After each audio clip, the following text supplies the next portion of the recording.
大家好，我是夏妈，早上好。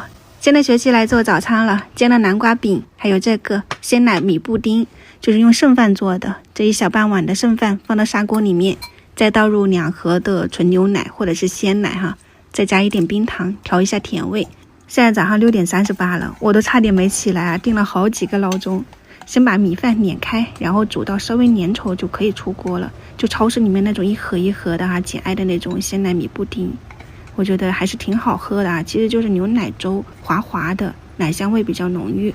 这边的南瓜我是给它蒸熟了的，就煮粥的时候一起蒸，给它碾碎，加上大概2勺的糯米粉，1勺的面粉，就可以没那么糯好消化一些。再倒点白糖，给它们搅拌均匀，揉成团。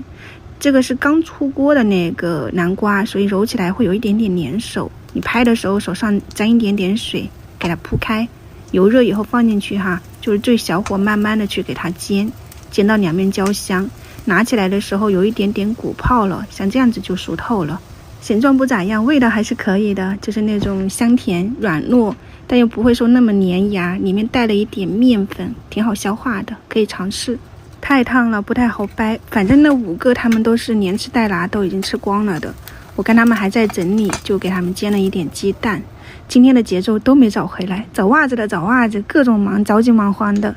早餐就这样了供大家参考一下。我们晚上再见，拜拜。